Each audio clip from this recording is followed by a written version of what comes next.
คันคอเฮาเฮ้ยก็ตุลุงก็ปินเก้าปินโหนำสวดมนต์ไปปินตีเรียบร้อยก็ขอกุณพระติตะไหลลัตนะผ่านแผ่วพระเกี่ยวเจ้าตั้งสามปากการจุงดลบันดาลมาปกป้องคุ้มครองรักษาเด้อรักษาวัดวาอารามคงเกี่ยวตั้งสามตลอดถึงปกป้องคุ้มครองรักษาตั้งครูบาอาจารย์พระสงฆ์องค์สามเณรเจ้าอยู่กับวัดกับวาเนาะอยู่ดีมีสุขเจริญในหน้าที่การงานเนาะปกป้องดูแลวัดวาอารามปินเนิ่นนาบุญศรัทธาได้มาทำบุญสักการะบูชากราบไหว้ได้เผยแผ่สัจธรรมคำสอนขององค์บวรสัมมาสัมพุทธเจ้าเนาะมาปินเนิ่นนาบุญเนี่ยเนาะศรัทธาญาติโยมทั้งหลายศรัทธาทั้งหลายก็ดีปอโลงแม่โลงเขาก็ขอให้มีสุขภาพพลานามัยที่สมบูรณ์แข็งแรงเด้อจะไปได้ลุ่มหมอนนอนเสือนะขอให้ได้อยู่ดีมีสุข ได้ปิ้นลมโพลมใสของลูกของหลานและก็พ่อบ้านแม่บ้านก็ดีจะขับรถขับลาออกคุ้มออกโฮก็คือมีสติก่อนสตาร์ทรถมันหนักมันหลายตึงรถเปิ้นรถเฮาระวังตึงสองเบิ่งเฟืองฝ่ายเอาก็ขับของเฮาไปก็ระมัดระวังทางเฮาตัวระวังทางเปิ้นตัวเวลาว่าเปิ้นไปไหนก็ตามแต่ไปจีกุ่นบ่ลำไปเนอะตัวลุงเนี่ยคุณครับมันจีกุ่นปนลำไปเนี่ยกันเป็นเบรกนี่มันดึงตั้มกุ่นไปบนนะตัวลุงนี่เบรกแห้งไปนะเด้อจะไปติดปนลำไปเนาะแต่มันเฉพาะหน้ามันเต่าเต้นเนี่ยนะเป็นเบรกปุ๊บเนี่ยมันจะจุนกุ่นเป็นนะแต่ไปจีไก่ให้แล้วก็ตัวลุงก็ขอเป็นกำลังอกกำลังใจกับอีปออีเมที่เป็นลุกเหินเดินไปไหนมาไหนบ้าใดก็เอาวิทยุเนี่ยเน้อลงเน้อเป็นกูเป็นกีมไปได้มาเป็นกูเป็นกีมกันไปบ้าได้งอมบ้าได้เหงาฟังนำฟังทำไปตุเจ้าพาเนนครูบาอาจารย์เปิ่นก็มาออกรายการเฮาก็ฟังกันไปตึงสดตึงแห้งนะก็หมายความว่าออกสดก็มีแล้วก็ปิ้นเทปก็ดีนะก็ฟังไปก็เนื้อหาสาระก็เป็นตีจับอกจับใจว่าตุเจ้าไทยบ่ว่าตุเจ้าเมืองเนาะตุเจ้าไทยก็ฟังท่านพระมหาบุญช่วยอันนี้เปิ้นก็เป็นไทยก็เปิ้นก็มีกูอย่างเด้อแต่ก็อาจารย์ยอดเล่าเรื่องกรรมพองอีนะก็ฟังกันไปเจ้าก็ด็อกเตอร์วิโรธอินทนนท์เปิ้นก็มาเล่าในสถานีวิทยุให้ศรัทธาเฮาได้ฟังกันไปนั่นเป็นมรดกพื้นเมืองเฮาแท้ๆศรัทธาญาติโยมทั้งหลายตอนนี้ไปก็ตัวลุงก็จะได้เอ่ยไปตั้งสถานีวิทยุกันเน้อในเครือข่ายที่เป็นหับสัญญาณรายการธรรมะชงเวลาตั้งแต่ตี 3 ถึง 5 โมงดังต่อไปนี้เน้อขอบคุณสถานีวิทยุคลื่นพระพุทธศาสนาการศึกษาและวัฒนธรรมของวัดฝายหินเน้อตำบลสุเทพอำเภอเมืองเชียงใหม่ FM 104.50 เมกะเฮิรตซ์โดยเมตตาบารมีธรรมอาจารย์พระครูสมุวิศวัตรวรกิจโจนี่เปิ้นก็ลิงก์สัญญาณไปทางองค์ขลงในเมืองก็ฟังกันไปเนาะโทรถึงกันครอบคลุมไปหมดขอบคุณสถานีวิทยุคณะสงฆ์อำเภอฝางตั้งอยู่ที่วัดพระบาทอุดมนำบ่อสาวาสำนักวิปัสสนา FM 100.25 เมกะเฮิรตซ์โดยเมตตาบารมีธรรมหลวงพ่อพระครูสุจิตานุรักษ์ด็อกเตอร์เจ้าคณะอำเภอฝางเด้อหลวงพ่อใหญ่ขอบคุณตัวปีจำเริญโช โชติธรรมโมแล้วก็ตุปิสุเทเปรเนอฟังกันหลายอยู่พี่น้องต่างเมืองฝางไม่อายใส่ประการขอบคุณสถานีวิทยุแดนดินถิ่นล้านนาตั้งอยู่ที่บ้านโฮงโง่ตำบลนำบ่อหลงอำเภอสันป่าตองเนอะ FM 103.50 เมกะเฮิรตซ์โดยคุณรุจิสมบัติเงาคำนะขอบคุณสถานีวิทยุคลื่นธรรมของชุมชนวัดห้วยตองซักตำบลคงเปาอำเภอจอมทองเนอะ FM 98.75 เมกะเฮิรตซ์โดยเมตตาบารมีธรรมอาจารย์พระครูวาปีวรมานิตเนอะตั้งโซนไต่ซ้ายไต่ก็ฟังตั้งแต่เพลงมาเหมือนกันเนาะขอบคุณสถานีวิทยุแดนดินถิ่นล้านนาตั้งอำเภอแม่แจ่มเนอะวัดบุพาราม FM 106.25 เมกะเฮิรตซ์โดยเมตตาบารมีธรรมหลวงปู่พระครูมงคลวิสิทธิ์หลวงปู่ใหญ่เฮาเนอเจ้าคณะอำเภอแม่แจ่มขอบคุณตังท่านพระปลัดอุทัยตึงสองอุทัยโดยขอบคุณสถานีวิทยุเน็กเนลเรดิโอ FM 96.75 เมกะเฮิรตซ์ตั้งอยู่ที่บ้านจงตำบลทุ่งกวาวห้างหุ้นส่วนจำกัดอนุสรณ์เรดิโออำเภอเมืองปานจังหวัดลำปางปุเนอขอบคุณสถานีวิทยุชุมชนคนเหนือเขื่อนตั้งอยู่ที่บ้านดงดำอำเภอฮอดจังหวัดเชียงใหม่ FM 90.75 เมกะเฮิรตซ์เนอขอบคุณสถานีวิทยุเพื่อการศึกษาและพัฒนาอาชีพอาเรดิโอเน็ตเวิร์ก FM 103.00 เมกะเฮิรตซ์อำเภอเมืองจังหวัดลำปางขอบคุณสถานีวิทยุอาร์เรดิโอเน็ตเวิร์ก FM 99.50 เมกะเฮิรตซ์วิทยาลัยเทคโนโลยีเพื่อการจัดการกฟผ.แม่เมาะลำปางนะขอบคุณสถานีวิทยุวิทยาลัยสงฆ์นครลำปางมจรลำปางเนวัดบุญญาวาสวิหาร FM 106.50 เมกะเฮิรตซ์เนโดยท่านดร.จิรศักดิ์ปันลำผู้อำนวยการสถานีของเฮาแล้วก็อาจารย์แอมลิงสัญญาณไปทางปินน้องเมืองรถมาเขลางนครลำปางก็ฟังโตถึงกันหมดครอบคลุมนอกสถานญาติโยมอันนี้ก็เป็นเจ้าของสถานีวิทยุคืนบุญต่างๆเนอะตีเปิ้นมีจิตใจงดงามเนาะนำเอารายการครูบาอาจารย์กุตุนกุองค์ไปออกในสถานีของท่านก็ขอให้สถานีของท่านการกรุงลุงเลิงไปตั้งหน้ามีคุณฟังกันหนักกันหลายเป็นตีชื่นชอบของคุณเฒ่าคุณแก่คุณหนุ่มคุณกำนะอันภาคธรรมะเฮาก็เต็ดสัญญาณเข้ามาภาคบันเทิงเขาก็เปิดเพลงกาสถานีเป็นจัดวิทยุกา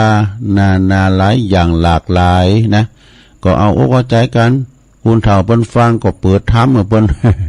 คุณหนุ่มเปิ้นฟังเพลงก็เปิดเพลงให้เปิ้นฟังเนี่ยตัวใจเนาะตัวใจศรัทธาประชาชนศรัทธา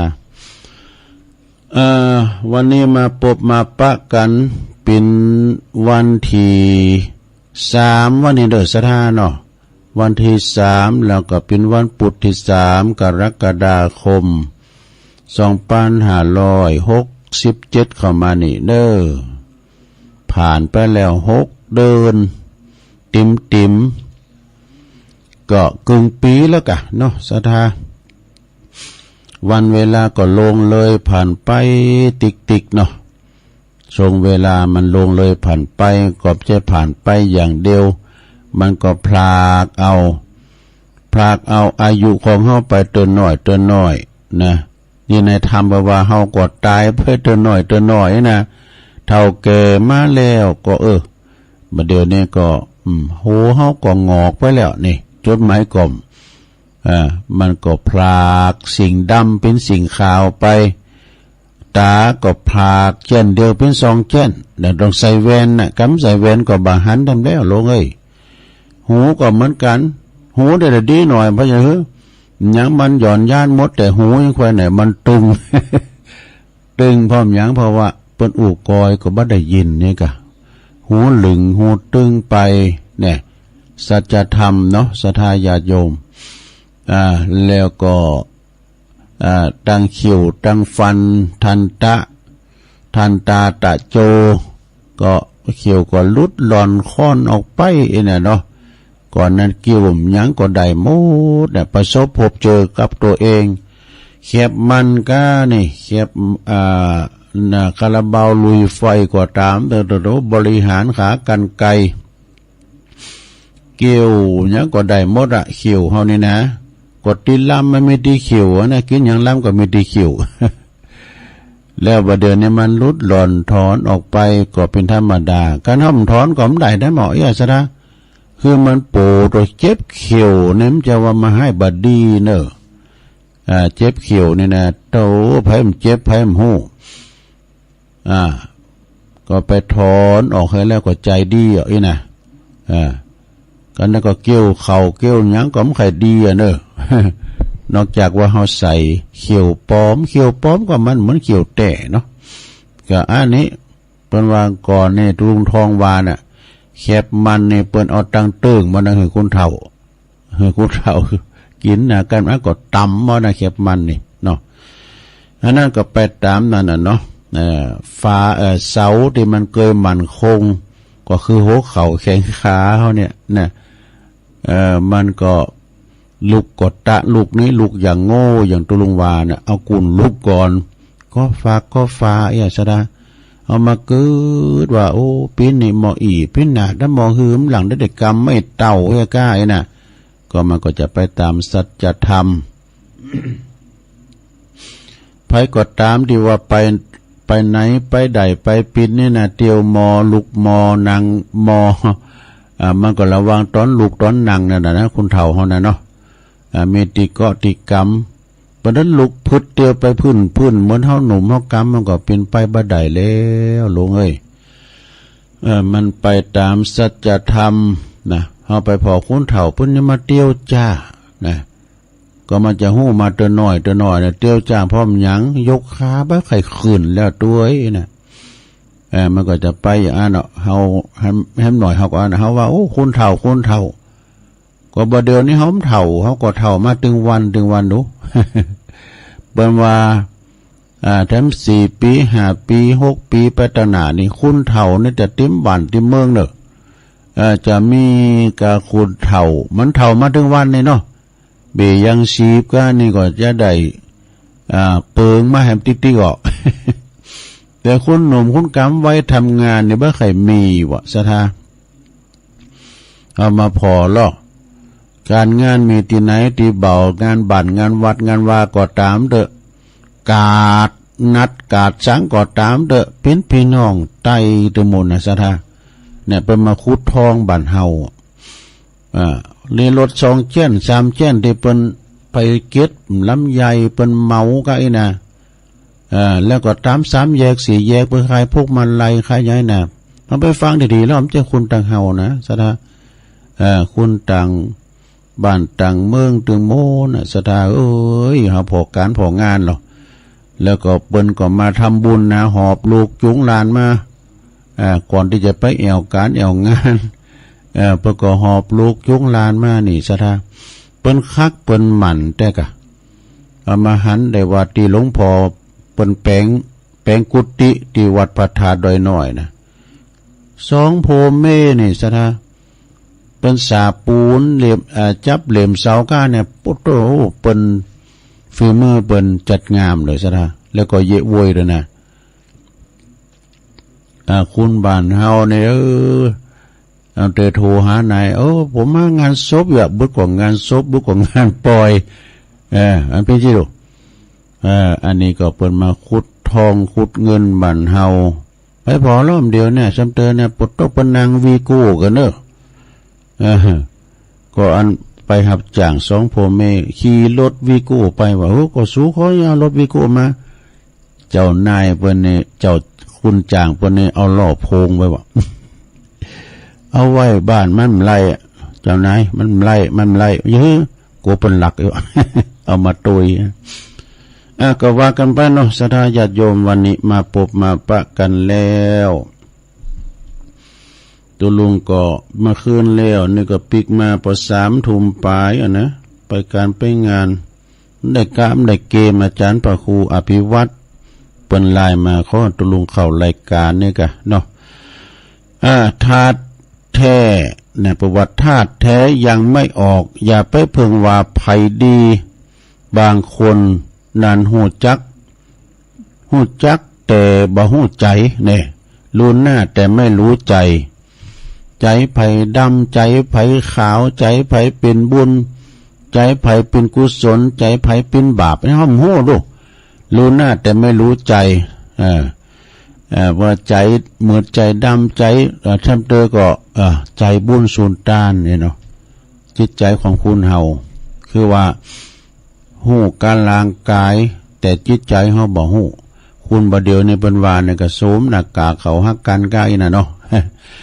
แล้วก็หูนิสัยแต่เฮาบ่หูสันดานเนาะสันดานเนี่ยจะไปว่ากรรมหยาบนะโลงเด้อฟังครูบาอาจารย์ว่าเป็นกรรมกลาง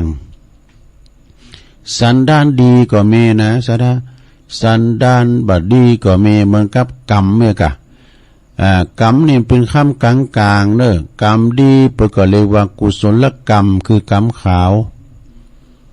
แต่กรรมบ่ดีเพิ่นเรียกว่ากรรมดำอกุศลกรรมนี่นะอย่างคำว่าสันดานนี่น่ะไอ้สันดานสมมาเนี่ย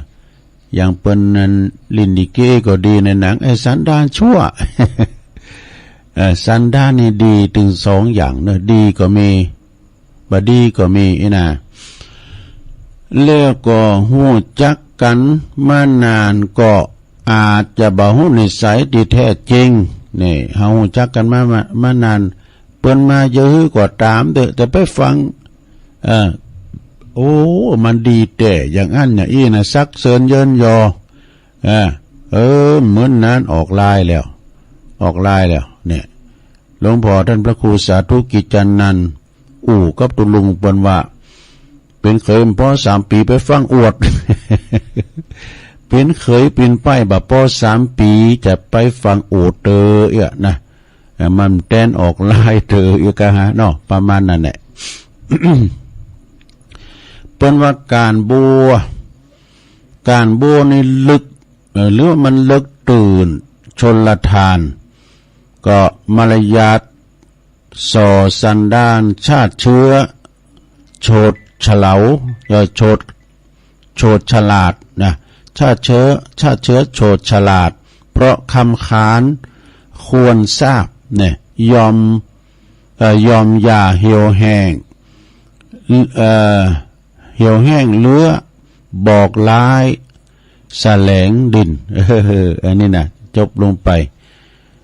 อาจารย์พระครูบรรสุงมหาตุลุงนะเอามาเล่าสู่จูกันฟังในโลงเนอแต่ก็เก่าพองใหม่พองและเพิ่งก็ว่า4 อย่างนั้นจะ4 อย่างนะ4 อย่างจะป้าสุกนะ4 อย่างนี่นะมี4 กรรมนะ4 อย่างนี่นะเพราะว่า1อย่าหลงละเลงกับคำเยินยอนี่จะไปหลงละเลงแต่เพราะว่าชำเตอก็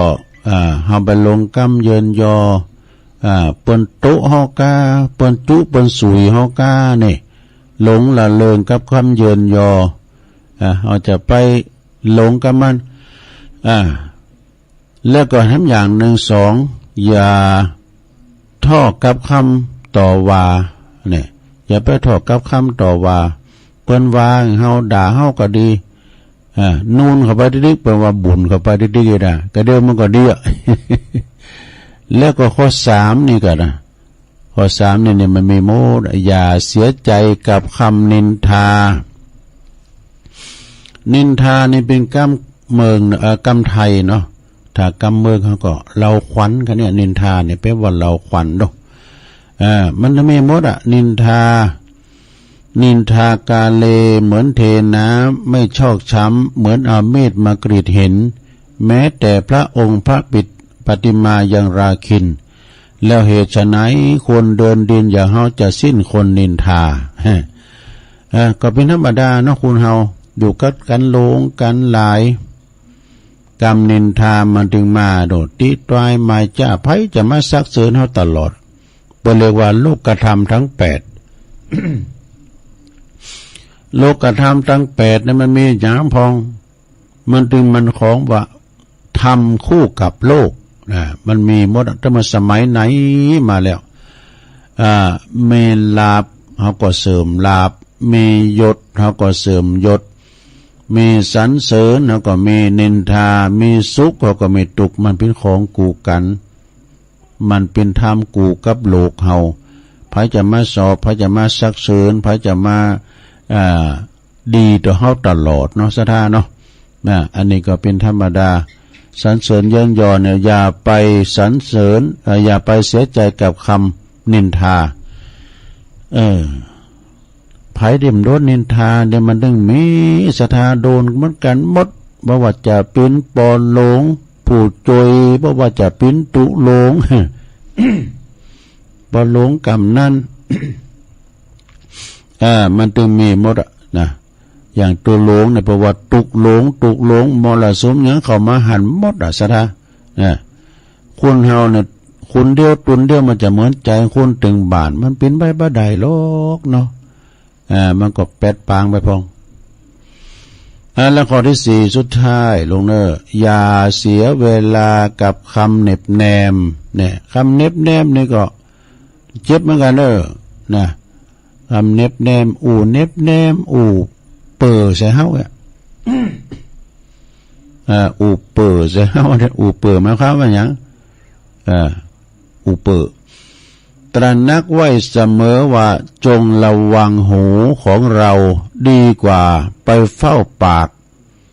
ของชาวบ้าน ชาวบ้านเปิ้นจันเราจะฮื้อกว่าจางเปิ้นเตอะเนาะคุณเฮานี่มันตึงสอบเราขวัญกันเนาะสอบเราขวัญกันก็เป็นธรรมดาเฮาปุถุชนอยู่บนโลกมนุษย์ด้วยกันนะอันนี้จบลงไปศรัทธาญาติโยมทั้งหลาย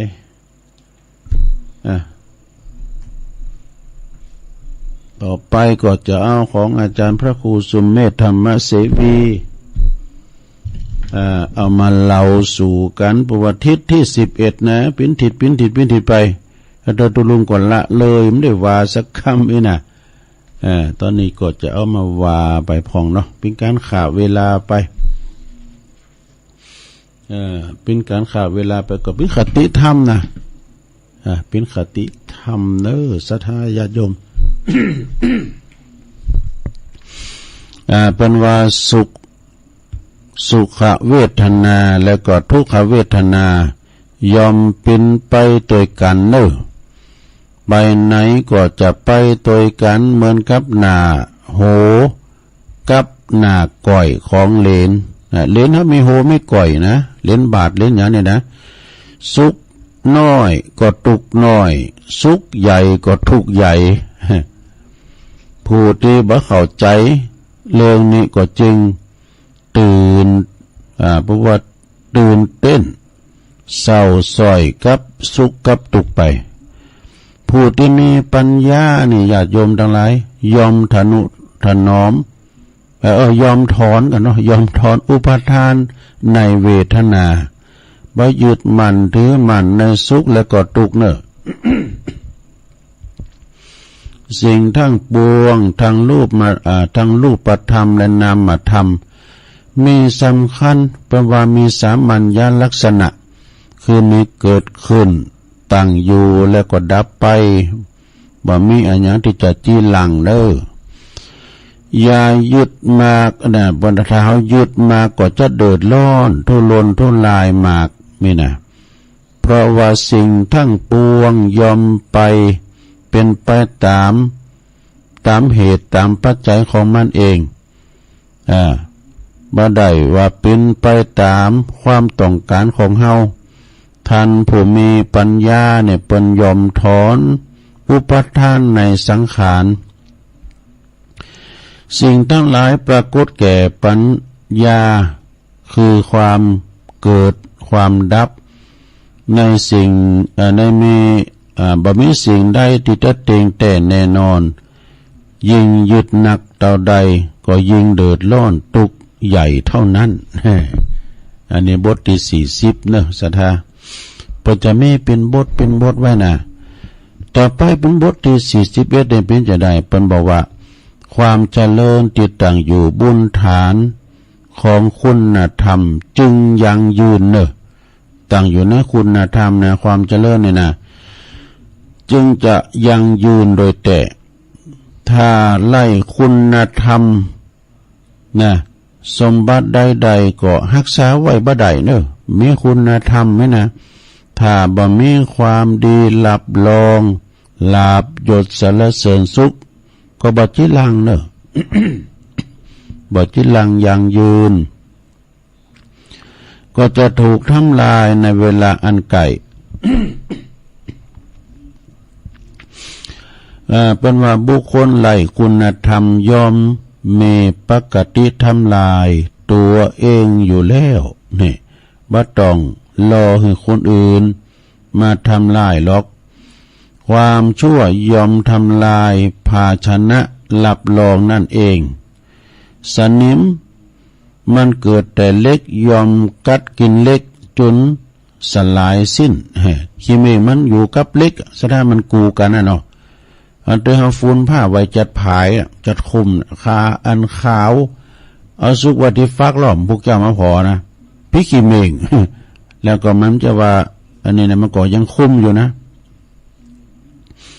และเปิ้นก็บอกว่ากิเลสที่บังเกิดในจิตในใจของเขาเนี่ยยอมทำลายผู้นั้น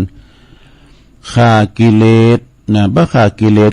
ก็จะกลับมาฆ่าเฮานี่เขาจะมีขี้ขาของกิเลสบำรุงรักษากิเลสไว้จะสิบหายเด้อว่าจะสิบหายอย่างใหญ่หลงการหอมระงับยับยั้งนะหันอะไรก็ขดายหมดตามใจกิเลสก็จะซื้อเอาหมดมีก็เป๊ะนะโอ้จะทำความเสียหายเนอะหายนะจะมาถึงเนอะจะไปเป็นราชาเงินผ่อน เป็นว่าอย่าลั่งรอคัดขวางในการนำธรรมะแทรกซึมเข้าสู่ใจนี่วันเวลาบ่ได้มีกาติดตัวมันเองแต่มันมีกาที่จะนำไปฝึกฝนและ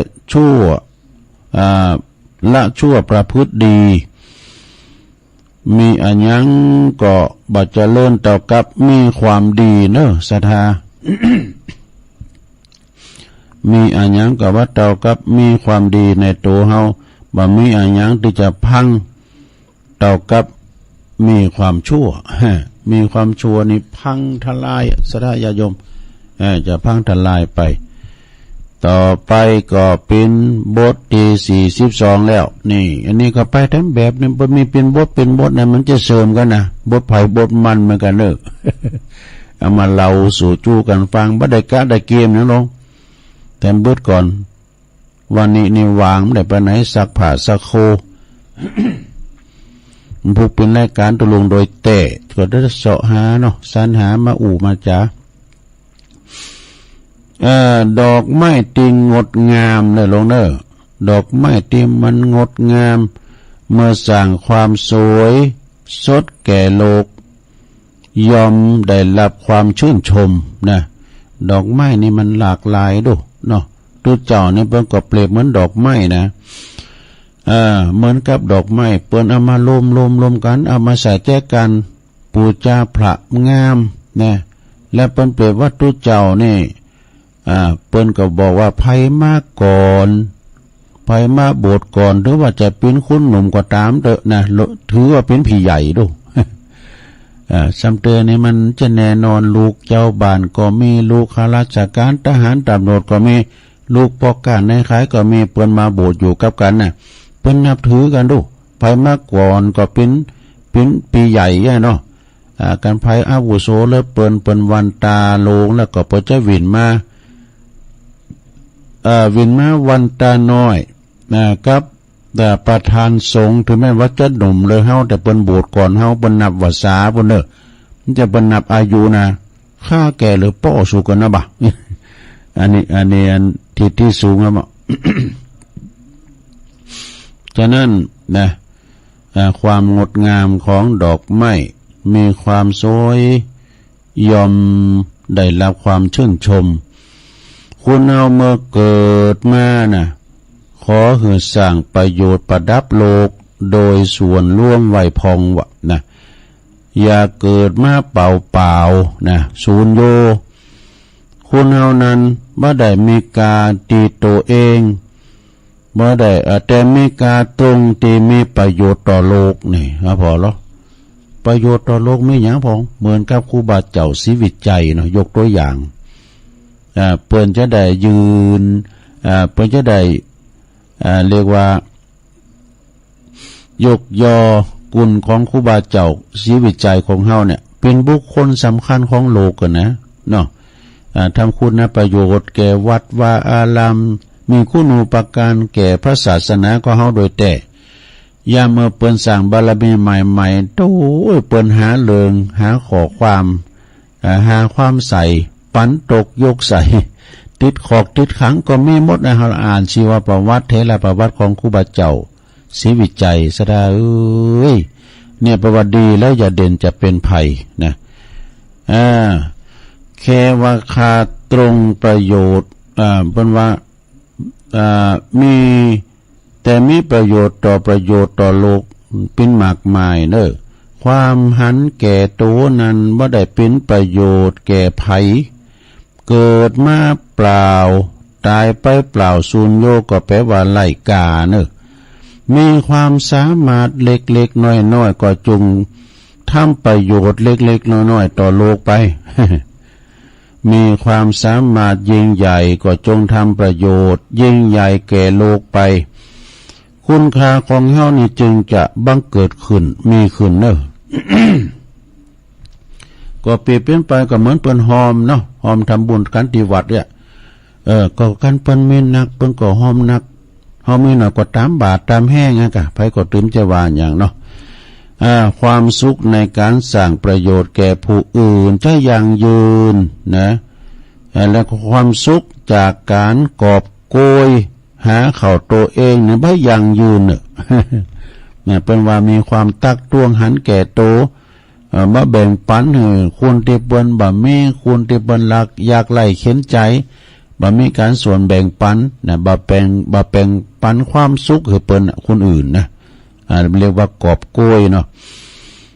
บ่ได้มีกาเลยเนอในตัวเองเต็มมือเพราะว่ามีกาเมื่อเฮาทำประโยชน์แก่โลกตัวอันนี่เฮาหันแก่ตัวหันแก่ใดนี่มีประโยชน์นะอันใดวะสถา แต่บทหนึ่งบทที่41เนอะโอ้หนังสือนี่ก็ดีแต่เมตตาบารมีธรรมอาจารย์พระครูสมเมธธรรมเสวีเจ้าคณะตำบลดอยหล่อเขต1วัดมอนฤาษีเนอะเปิ้นมอบหมายถวายตุลุงเมื่อละตุลุงก็เอามาจีแจงแถลงไขไปตามหนังสือนะสถาโอ้ยังนักอยู่แลโตหลายอยู่บทที่43เนี่ยเปิ้นบอกว่าจิตที่ฝึกดีแล้วนำสุขมาให้นะจิตตังสุขาวะหังนี่ก็บาลีป่ะนะตุลุงไปว่าพิษได้ก็บาลีเถินเพื่อก็ สุขที่วามเจ้าน่ะจิตที่ฝึกดีแล้วย่อมนำสุขมาให้ในสิ่งที่ฝึกใดตั้งหลายนี่มนุษย์นั้นฝึกใดดีเลิศนี่ฝึกได้หมดมนุษย์เท่านี้นะ ท่านผู้ฝึกตนนั้นมีกาที่สุดเนอะคือฝึกตนก็คือฝึกจิตของเฮานั่นเองฝึกจิตฝึกใจเนอะเพราะว่าจิตเนี่ยเป็นนายกายเป็นบ่าวนี่จิตเป็นนายกายเป็นบ่าวเพราะว่าแม้แต่ร่างกายดีถ้าจิตเสีย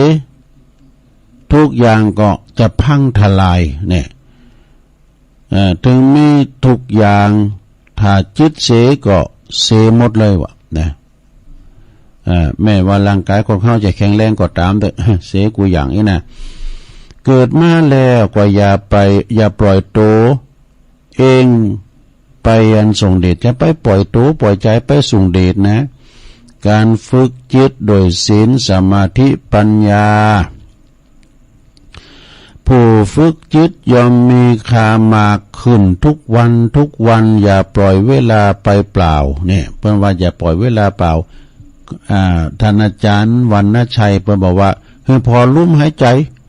คือพอลุ่มหายใจจะไปหายใจขวางได้นะแล้วก็กรรมฐานทั้งหลายควรค่าแก่จิตมนุษย์นี่ควรค่าเนอะการฝึกสมาธิจงเจริญกรรมฐานคุณค่าของจิตก็จะเพิ่มขึ้นนำไปสู่ความประเสริฐมนุษย์ผู้ฝึกตนแล้วก็จะมีค่าที่สุดนี่ค่าของคนอยู่ที่ผลของงานเนี่ยเนาะ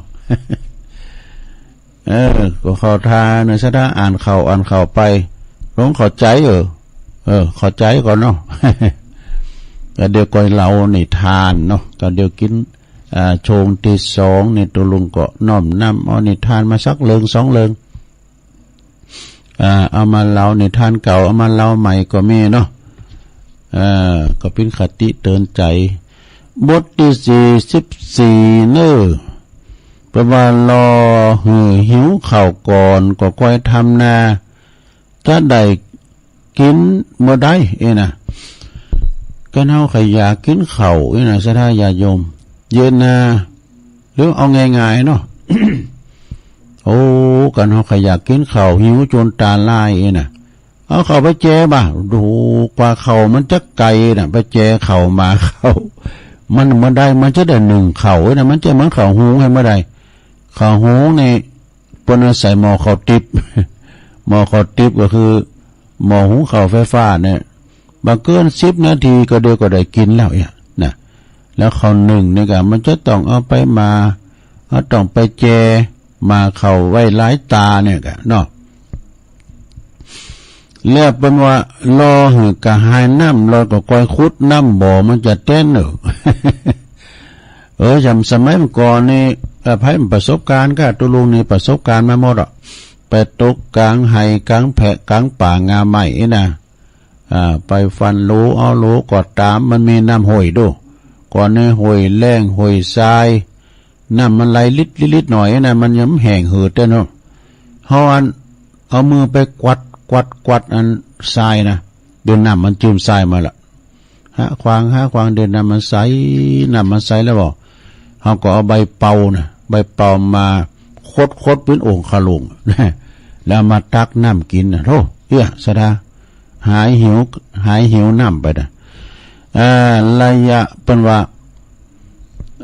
อย่าล้อเหือมีปัญหาก่อนแล้วก่อยกึดแก้ไขนี่ประวังวัวหายแล้วค่อยล้อมคอกงูปลาแผวในแข้งแต่ดันมันแลนหาค้อนนี่นะแล้วก็จงตั้งตนไว้สอบอยู่ทุกเมื่อก็คือเกมพร้อมไว้ตลอดเวลาเกมพร้อมไว้ตลอดเวลาฝึกฝนตนอยู่เสมอทำความดี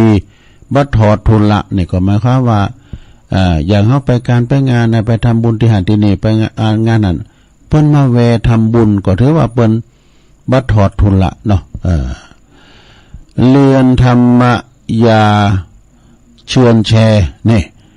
ปฏิบัติอย่าท้อแท้คัดเกลาจิตอย่าคิดล้มเลิกนี่สร้างบุญกุศลตลอดเวลารักษาไตรสรณคมอย่าให้เศร้าหมองนี่ขวนขวายฟังนำฟังธรรมแล้วก็หือธรรมปินตานสัพพะทานังธรรมะทานังชินาติ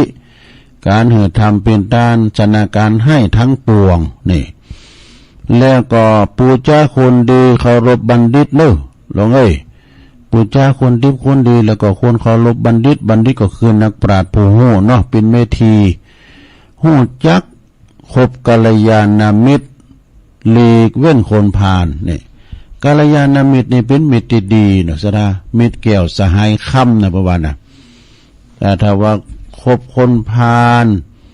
พาลจะพาไปหาผิดคบบัณฑิตจะพาไปหาผลสระกรรมเก่าเป็นว่าเนาะบาลีเป็นว่าใจเพราะว่าชีวิตจิตใจจะไร้ปัญหาเนาะนะถ้าหาว่าคบบัณฑิตนี่นะคบกัลยาณมิตรจะประสบความเจริญในกาลทุกเมื่อดูสถาแล้วก็ยังมีเพิ่มเติมแถมเนาะโลนะจงพิสูจน์อันนี้บทที่45แล้วนะเพิ่นมีเป็นตอนก็มันจะยาวก่อนแล้วเดี๋ยวก็ตุลุงก็แม่ไปพองเสริมไปพองอ่ะกะเนาะจงพิสูจน์ตนเองด้วยการสร้างความดีทั้งชีวิตคุณเฮานี่มันจะสร้างความชั่วทั้งชีวิตมันก็มีความดีพองนะคุณเฮาจะดีหมดมันก็ดีพร้อมมันก็มีหันน้อยนิดน้อยนะซะนะมันจะมาพอดีมันก็เมียนะระยะทางพิสูจน์มากกาลเวลาพิสูจน์คุณเป็นว่านะจงสร้างความดีไปจนตายดู สร้างความดีไปจนตายแล้วก็ตั้งใจปฏิบัติธรรมสัก1 จาดนี่เอาเป็นจาดเลยนะขอบำเพ็ญเพียรไปจนสิ้นลมหายใจดูมันสร้างกุศลกระทั่งร่างกายแตกสลายนี่คุณค่าของการเกิดตายจาดหนึ่งอยู่ที่ไหนเล่าถ้าบ่อยู่ที่การพัฒนาจิตวิญญาณพัฒนาประคบประงมร่างกายก็ต้องทอดทิ้งไว้ในโลกนี้เขาเพราะว่าของหักของโหงสักชิ้นเดียวก็มาติดตามเข้าไปเมืองผีแต่ก็เนาะอย่างตุลุงวาน่ะหิหาไปเตอะบ่ต้องไปคอยเงินกองต่อดอยเอาตัวไปถึงใดเขาของเงินทองเฮินโหคุ้มโหหอเฮินเขาก็เอาไปมันได้เพิ่นก็ว่าเฮามาโตเปล่าก็ไปโตเปล่าเมื่อเฮาลุ่มหายแต่จากไปก็ไผก็ไปตัวเฮาไผก็ไปตัวเฮาลูกก็ไปตัวเฮาเมก็ไปตัวเฮาอ่ะกะมีเงินมีคำก็ส่งตึกโรงพยาบาลมีลูกมีหลานก็ส่งตึกสุสานปัจจ้าอย่างกรรมอาจารย์เป็นวาน่ะยามหนุ่มก็ปักกันที่โฮงเหล่ายามเฒ่าก็ปักกันที่โฮงยาน่ะยามมือมรณะเขาก็ไปปักกันที่เชิงตะกอนอันนี้สัจธรรมเนอะสะดานะบางตัวก็มันเต้นได้เฒ่าสักกรรมเนี่ยนะได้ยินข่าวอาจารย์พระครูเปิ้นว่าคุณเฒ่าประเทศไทยอัน117 ปีนะสะนะอยู่ที่บ้านหงบ้านปัดดำไหมนะสักวันจะลองไปเอี่ยวหรออายุ117 ปีวะลูกดูอยู่ที่บ้านปัดดำอำเภอบ้านโฮกนะแล้วก็เพราะว่าของหักของโหงเมื่อว่าแม่สักสิ้นเดียวก็เอาตัวไปเมืองผีบ่ได้นี่คุณหักกันปานจะกลืนย่อมไม่เข้าลงกับเรา ตายปีนผีหนีปีนเปิ่นไปแล้วก็คุณละโลกแล้วนะเนาะคนรักกันปานจะกลืนก็บ่ย่อมเข้าลงกับเฮาภาพในเมืองมนุษย์ก็คือภาพแห่งมายานี่แก่นแท้คือคุณธรรมในใจหาแก่นแท้ดีกว่าหามายาดีกว่านี่ถ้าขวนขวายหาแต่มายาภาพชีวิตก็จะไล่กาเสียเวลามาเกิดประวัติเสียเวลามาเกิดมาตายเสียเวลามาเกิดมาตายเกิดมาเสียชาติเกิดนี่จบลงไปซะท่าเอาอย่างทั้งสองสามเวลาเลยมาให้หน่อยนะซะนะเวลาเลยมาให้หน่อยหนึ่งก็คือหมายความว่าตุลุงก็จะจบหรือเริ่ม2-3 ใบกันนะตุลุงเลไปนะอันไข่ฝอยหนักไปหน่อยก็ให้เนาะตุลุงก็จะพักเบรกนี้นะก็เดี๋ยวก็จะมาเล่านิทาน นิทานกล่อมมือศรัทธาได้ฟังกันแถมเอกะเดี๋ยวจะมาเล่านิทานอยู่ตัวลุงก็จะได้พักเบรกจิบน้ำให้หน่อยนะเพราะรู้ว่ายอแห้งกะเดี๋ยวก็มามาจากันต่อเนาะศรัทธาญาติโยมทั้งหลายเดี๋ยวมามาจากันต่อไปศรัทธาเจริญปอนกันเนอ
เอาแล้วศรัทธาญาติโยมต่างหลายตุลุงก็พักเบรกไปให้หน่อยหนึ่งเนาะลุกเตียวไปเตียวมาให้หน่อยหนึ่งนางมึนนี่นะมันนางมึนเนาะยืดสินยืดซ้ายแล้วก็จิบน้ำลงคอมาอู่ขันต่อชั่วโมงตีสองนอนรับกันไปแล้วกาก็รับก่อนเป็นยังเนอะรับก่อนเป็นยังฟังไปรับไปก่อนเป็นยังของรับได้ดีเป็นดีนะดีเรื่องนอนบัดรับก็มาฟังรายการต่อเนาะรายการเสียงธรรมแสงอรุณชงแหลกวันนี้เป็นวันพุธวันพุธกำเดียวก็ฟังอาจารย์พระครูอภิวัฒนวิกรมต่อจากตุลุงพุธพัดเพื่อจะออกนามพุธก็ออกอยู่วันพุธนี่เป็นรายการตุลุงโดยตรงตุลุงก็จะเอาข่าวสารงานบุญมากล่าวแล้วก็จะเอาลายจูลายนามที่เปิ้นหอมฝากมาเนาะฝากหอมมาทำบุญกานำกาไฟพองแล้วก็ฝากหอมบุญไปตั้งหลอดเต้นพองนี่นะวันพุธก็ตุลุงก็จะได้ประกาศกันต่อไปเนาะต่อไปนี่ก็จะโน้มนำเอาลืมปิดเพลงเดี๋ยวลืมปิดเพลงเดี๋ยวเนี่ยตุลุงมาขี้ลืมนะสดามแจ่มให้มันดีนะขี้ลืมเนี่ยเนาะสัญญาไม่แน่นอนก็วันนี้เฮาก็มาพบมาปักกันตุลุงก็จะเอาตั้งนิทานทำไว้ละตั้งนิทานทำไว้แล้วนะปิ้นโตจอยก็ฟังทำเก่าใหม่พองเอามาเสนอสนองปิ้นโตจอยตุลุงปิ้นทำปิ้นนิทานเก่าแต่เอามาเล่าใหม่เรื่องนกสกุลไม้หัง แล้วก็แถมเลยเนี่ยก็พระพุทธเจ้าห้ามญาติปางห้ามญาติเปิ้นห้ามกันอย่างไรลูกอันตั้งสองกษัตริย์สองเมืองพระเจ้าสู่หบกันเรื่องนำสดาเด้อเลยมีพระพุทธรูปเจ้าปางห้ามญาติของเปิ้นจะลบลาข่าฟันกันย้อนว่าเดือดร้อนกันเรื่องนำแย่งนำทำหน้ากันนี่นะหลวงก็เดี๋ยวลองฟังพอเด้อถ้าเราฟังสองเรื่องเดียวกันนะเอาเรื่องแรกก่อนนกสกุลไม้หังเคยว่าแล้วนะว่าครับมันเป็นคติเตือนใจนะหลวงเด้อฟังไปมีนกพวกหนึ่งมีชื่อว่าสกุลไม้หังเนี่ยชื่อมันเป็นฝูงแล้วก็มันมีห้องเสียงมันห้องมันว่าของกู้ไว้วะนะเมื่อแพะถึงป่ามาเป็นของกู้หมดวะเที่ยวไปอยู่ในป่าใหญ่บินไปจับต้นไม้ก็ห้องว่าต้นไม้นี่ก็ของกู้ไอ้วะนกต่างหลายที่เป็นนกอันใจพันเดียวกันนะต่างพันที่จะไปจับอยู่ที่ไหนจะกินสมซุกลูกไม้หน่วยไม้ก็บ่ได้วะครั้นนกต่างหลายบินไปจับต้นไม้ใดนกต้นนั้นมันก็ไปบินไปจับต้นไม้นั้นแล้วก็ห้องว่าต้นไม้นี่ก็ของกู้อันใดก็เป็นอย่างมันหมดนะจนวันนกต่างหลายนี่บ่ได้รับประทานหน่วยสมซุกลูกไม้อย่างซักอย่างก้านผลไม้ที่มันซุกอยู่เมื่อเนี่ยบอกก็หลุนตกดินไปหมดนกที่ห้องก็บ่ได้กินนะมันห้องก็ห้องไม่ได้กินมันโอ่งไว้ตัวเก่ามันก็ไม่ได้กินนกอื่นก็ไม่ได้กินผลละหมากลากไม้ก็หาประโยชน์จันนะหาประโยชน์บ่ได้ชันได้ก็ดีนะบุคคลที่มีเปิ้นบอกว่าเปิ้นเปรียบเหมือนบุคคลที่มีทรัพย์สินเงินทองมีข้าวของสัมปตินะแล้วก็บริโภคบักกินอย่างนกตัวนั้นน่ะมันค้างไปพื้นของกูมันก็กินด้วยนกตัวอื่นก็ไม่ได้กินด้วยสิ้นประโยชน์ไปไม่ได้นะเหมือนกับคุณลำคุณรวยมีทรัพย์สินสมบัติเงินทองมากมายแต่ว่าบ่ได้บริโภคบ่ได้ทำบุญกุศลบ่ได้สงเคราะห์แก่ญาติของตนนะก็เหมือนอย่างนกตีห้องว่าของกูฉะนั้น นะมีทรัพย์ก็บ่มีประโยชน์บ่มีประโยชน์แก่ตนแล้วก็คนทั้งปวงนะโดยว่าจิตคิด ห่วงเก็บไว้จนถึงวันตายนี่ว่าตายไปแล้วคุณทั้งหลายลูกหลานก็มาแย่งชิงเอากันนะทำได้ก็ความมันลุงตัวเกิดฟ้องเกิดร้องก็คือมาพื้นถอยเป็นความขืนลงขืนซานก็มีด้วยก็ฟ้องร้องซึ่งกันและกันอันนี้เพราะว่าโดยทรัพย์นั้นเป็นกรณีเป็นตนนี่มีคนตนมีความโลภแล้วไปเพราะยังให้ผู้อื่นโลภต่อไปแถมโดยทรัพย์สินของตัวเก่าบ่มีประโยชน์อย่างในจัดนี้แล้วก็จัดหน้าตัวเด้อแต่ว่าของกู้น่ะเพราะฉะนั้นคุณมีทรัพย์แล้วบ่บริโภคนะบ่ทำบุญเหือทานก่อสร้างการกุศลบ่สงเคราะห์ญาติของตนจือว่าเป็นอสัพพบุรุษนี่จบสาระมีเงินคำแก้วลองชุกคิดไปหน่อยว่าเฮามีกินมีทานเป็นคุณมั่งคุณมีคุณลำคุณรวยในจาดนี้จาดเลี้ยวปังหลังนี่เฮาก็ท้าได้ตานขนาดเด้อเนาะเราชุกคิดปล่อยหน่อยแล้วการห้อมตานห้อมก็กินของเก่านะกินของเก่าห้อมกินตานนี่นะอันนี้ก็เลยชุกคิดได้หน่อยแถมเรื่องนึงเนอะสถานเรื่องนี้ก็จะยาวหน่อยก็เคยเล่าแล้วก็การตุลุงเล่าในเก่งไว้หรอกนะก่อนพิยังเล่าซ้ำก็ได้เป็นเพิ่มเติมปัญญาเนาะนิทานเรื่องนี้ให้ชื่อเรื่องว่าระงับความทะเลาะของญาตินี่ลองฟังก่อนเนอะอันหนึ่งการสงเคราะห์แก่หมู่ญาตินี่เป็นประเพณีแห่งพระโพธิสัตว์เจ้าทั้งหลายที่ได้ทำมาเนอะแม้ถึงได้ตรัสรู้เป็นพระพุทธเจ้าแล้วก็ยังมีความสงเคราะห์แก่หมู่ญาติตุยนะเมื่อครั้งสักยราชวิวาทกันเรื่องนำนะ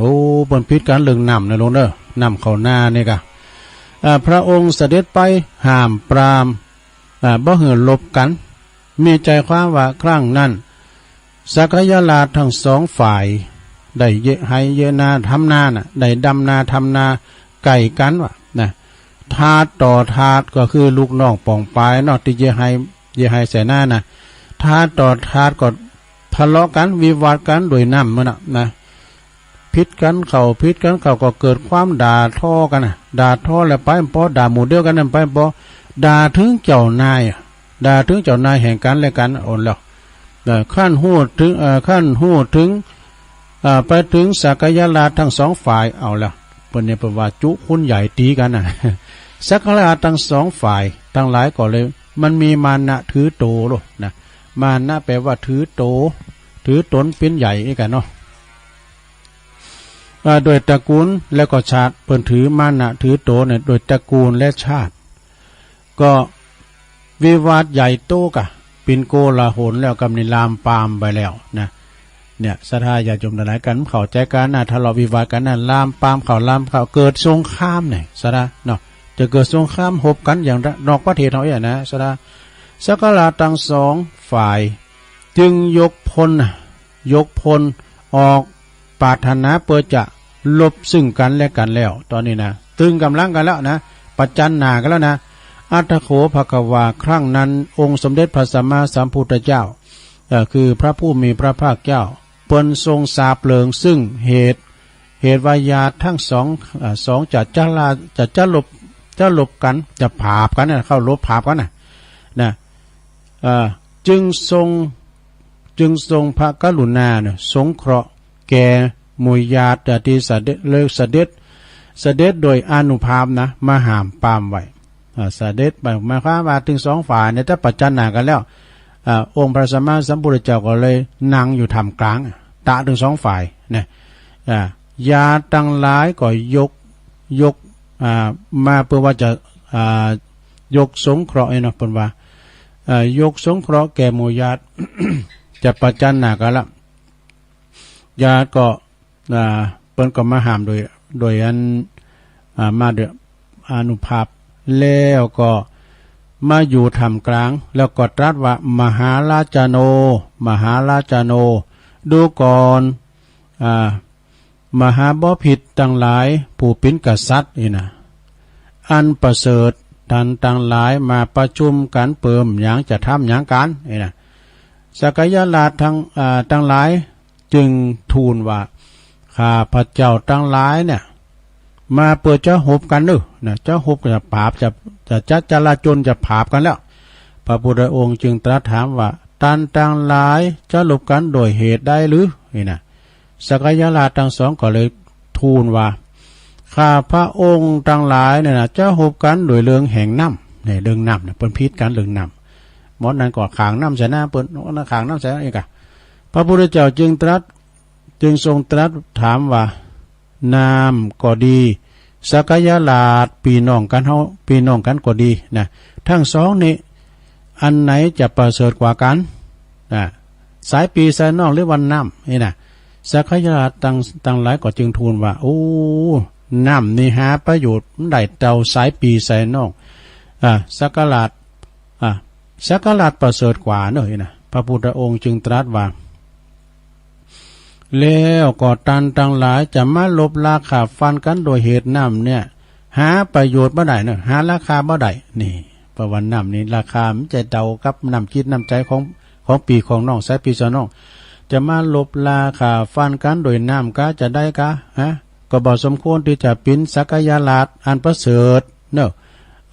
จะปิ้นพญาเจ้าเมืองจะปิ้นสักยราชก็ถึงบ่ได้ละนะสักยตังสุตราฝ่ายสักราชฝ่ายกษัตริย์ทั้งหลายนะสักราชนะสักยราชทั้งหลายก็เลยฟังพระพุทธองค์ทรงตรัสดังนั้นแล้วก็เกิดความละอายว่าคลายมานะแล้วเนอะนี่คือว่ายอบอย่างก็คือเกิดกันขึ้นมาว่าก็เลยถือที่เฮามีมานะถือเฮาถือเขาก็เบาบางลงจากสันดานนี่พระศาสดาจึงตรัสเทศนาธรรมเทศนาโปรดสักยราชทั้งสองทั้งซ้ายทั้งขวานะแก่ญาติโดยอำนาจสามัคคีและก็ขันติเมตตาว่าดูก่อนกษัตริย์ทั้งหลายสักยราชทั้งหลายความเจริญและก็ความสุขจะมีก็ต้องอาศัยความสามัคคีต่อปีต่อน้องพร้อมเพรียงกันซึ่งกันและกันหนึ่งเนอะนะอาศัยขันติความอดทนอดใจบ่โขดบ่เกตบ่พยาบาทนะบ่ผูกอาฆาตจองเวรบ่แจงด่ากันแถมหนึ่งเนอะอาศัยเมตตาแผ่ไปในสัตว์ทั้งหลายหือมีความเยือกเย็นดังวาลีที่ใสที่ปินที่ชอบของผู้อาบแล้วก็ผู้กินทั้งปวงหนึ่งเนี่ยเทศนาวสเนเมื่อพระศาสดาตรัสเทศนาจบลงแล้วครั้งนั้นสักยราชทั้งหลายนะก็ปากันเริ่มใสศรัทธาในพระพุทธเจ้าได้มักได้แล้วก็ได้มักผลตามอุปนิสัยของตนที่ได้ก่อสร้างสมมาสมเด็จพระศาสดาจารย์ตรัสเทศนาสงเคราะห์แก่ญาติทั้งสองฝ่ายบ่ให้เกิดความชิบหายในปัจจุบันคือก็บังหายจากการทะเลาะวิวาทกันปิ้นปีน้องดังเดิมไปมาหาสู่กันมาพิกันเรื่องนำนะก็คือการข่าฟันนะการข่าฟันหือถึงซึ่งความตายก็ปราศจากก็คือบลบลาข่าฟันกันละนะพระองค์ทรงสงเคราะห์แก่ญาติทั้งสองเฮือได้ถึงมรรคและผลพ้นจากอบายและก็วัฏสงสารพระองค์สงเคราะห์แก่หมู่ญาติทั้งสองประการดังลับปตันวิสัชนามาชนี้แลอันนี้ก็โจลงไปอันนี้เป็นสงขอญาตินะลงเนอะคือมันจะพิษพ้องมองใจกันนี่นะปีน้องเนี่ยเพิ่นว่าหือหักกันแป้งกันมาพิษกันเอานำจิตนำใจเข้ากันนี่นะหักกันแป้งกันดังเก่าดังเดิมมีข่าวหำกรรมในตุลุงเคยวามก่อนดื่มมาแล้วก้าเดี๋ยวกันเรื่องปีเรื่องน้องนะเปิดเขียนว่าคือก็เฮาพี่น้องกันนั้นฮักกันเอาไว้อย่าได้ตัดก้อมสินเปียงนี่การปี้ว่าแล้วน้องจักไปเถียงตัดก้อมสินเปียงได้หยังพ่องเจ้า เกิดแล้วก็ตายบ่เมินก่อเท่านี้ความตายไปบ่พ้นยากะตำกรรมฮื้อมันล้ำล้นกรรมมันจังซ้ายตันเห่านี่พี่น้องอย่าถือเฮาเขาจักปะเอาเฮาหมางใจเป่าจ้อยพี่น้องเฮานั้นอยู่กันเป็นถ้อยบ่มีมนทินขุนจำพี่น้องพิษกันก็เหมือนมีดฟันน้ำฟันแล้วก็อันหายลอยเฮาฟันน้ำนี่นะมันตึงแบบปุ๊ดนะซะนะน้ำนี่นะมันจะเปิ้นต้าน้ำแข็งนะก่อนเนี่ยไว้อีกอะเราอ่อนมันเทนะมันปุ๊ดจะเฮ้น้ำแข็งแล้วตุ ก้านมันนะเนาะแต่ถ้าน้ำธรรมดานะมันถึงปุ๊ดดอกก็เดียวมันก็เข้าต่อกันนะนี่พี่น้องพิษกันเหมือนมีดฟันน้ำฟันแล้วก็อันหายลอยกันพี่ว่าแล้วกันน้องผิดนิดผิดหน่อยตัวพี่ก็คอยอภัยโทษเธอยามเมื่อเจ็บเป็นหนาวเย็นภัยจักมายื้อบ่เหมือนวงเดียวพี่น้องเวลาเจ็บเป็นยินอุ่นนี่นะเหมือนปีมนน้องสักคุณนะสะนะอย่างเขาแหละดูลุงลุ่มป่วยมาเนี่ยหมูหน้านุงสูงซ่องปีน้องเปิ้นขำนั่นปิงมาใจหาก็ได้กำลังใจได้กำลังใจหนึ่งว่าวุ่นเตี้ยวด้วย ก็ได้กำลังใจนะพี่น้องพิษกันเหมือนมีดฟันน้ำฟันแล้วก็อ่านหายลอยกันว่าน้องผิดนิดผิดหน่อยตัวพี่ก็คอยอภัยโทษเฮยามเจ็บยามเป็นไปจักมายื้อบ่เหมือนวงเดียวพี่น้องคนอื่นคนไก่เขามานั่งสองเมตตาพออันดูได้บ่เหมือนพี่น้องช่วยกันลวงลายยามบ่สบายช่วยกันพอเฝ้าป้องปันเพียวเงินป้องปันเพียวเข้าช่วยกันยุกยาพอไปพี่น้องใกล้กันเฮาหวังไข้ใจยามเจ็บป่วยไข้หิวแรงยามเจ็บป่วยไข้อ่อนแรง วันนั้นอ่อนแรงเนาะยามอยู่จุ่มเนื้อจักไปปากแข่งจากรรมรุนแรงเล่าเหนือเล่าใต้มัวเมาพิษกันแล้วเฮาจะได้อันอย่างขึ้นมาแล้วไทย อันนี้มันได้กำปากได้หลงความจริงมันยาวแล้วนี่นะในหนังสือก็มีอยู่เปิ้นเขียนมาให้ฟังนะโอ้เขาทานอันนี้เป็นเขาหำความสามัคคีเนอะปีน้องพี่น้องในการออกต้องเดียวกันมาเนี่ยเปิ้นว่าเบิ่งพิษพ้องมองใจกันปีกันน้องกันมันดึงแตดกันมันขาดแต่เปิ้นว่านะคือหักกันแป้งกันหักกันแป้งกันเวลาตายปิ้นมิ้นเนาก็ได้ปีได้น้องนี่แล้วเข้าห้องยุกห้องยาก็ได้ปีได้น้องนี่แล้วคนอื่นคนไกลเปิ้นมานั่งส่องมีตาพออ่านดูได้นะพี่เหือไปพ้องสบายไปแล้วกระดูได้อย่างนี้เนาะยังแฟนวันนี้เอา เดี๋ยวได้แล้วเฮ้ยจบลงไปเนาะศรัทธาญาติโยมมันเล่าสู่จู้กันฟังเก่าๆใหม่ๆพองนี่นะเราสู่จู้กันฟังไปเนาะบินนิทานนกสกุลไมหังนี่เนาะแล้วก็พระพุทธเจ้าปางห้ามญาติรูน่ำรูซึกกันนะสระจะเกิดซึกด้วยพระพุทธเจ้าก็เลยไประงับความที่จะมาเป็นสงครามกันนี่กันเนาะแล้วต่อไปตุลุงก็จะขอประกาศข่าวสารงานบุญสักเล็กน้อยโทรไปก็คอยประกาศรายการวันผูกตุลุงเนาะกอดดีลงแล้วผ่านมาก็แล้วไปเป็นงานเนาะสถาไก่เข้าวาซาแล้วนี่ การงานก็แล้วไปปิ้นอย่างว่าวางงานเปินงานโตกันมันก่อนที่จะถึงงานมันอึดอัดได้มันจะปิ้นจะฮือว่าจะเล่งเปินกลุ่มว่าจะยังมาเล่งเปินกายเนาะมันก็กังวลการแล้วงานไปละลงอกลงใจลงโซ่สถาลงโซ่ที่ลงแล้วผ่านมาอย่างว่านั้นก็ไปช่วยงานปล่อยหลงวัดพระธาตุดอยหล่อเปิ้นมีทรงน้ำถาดโดยประจำปีพร้อมกันนั้นไปก็มีปล่อยหลงตัวนะปล่อยหลงมาเดียวก็บ่อุกบ่นานนะซะนะเปิ้นแล้วแต่ประชาธิปไตยไผจะร้องก็ตามบ่จะร้องก็ตามก็เปิ้นจะร้องเปิ้นก็แต่งตุ่มคามาตานให้ก็แล้วไผจะว่ากันด้วยเนาะมันจะยำก่อนนี่บดต้มก่อนนี่ก็จะกินจะตันอย่าตันหลงนี่ลุ่มโง่ลุ่มควายก็กินกันแต้เวลาวัดนั้นดับมีปล่อยหลงตัวหลงเนาะตัวหลงกับกรรมการจะขึ้นไปขอเป็นบาท เฮ้ยแล้วนี่คอคู่เลยแก่นเนย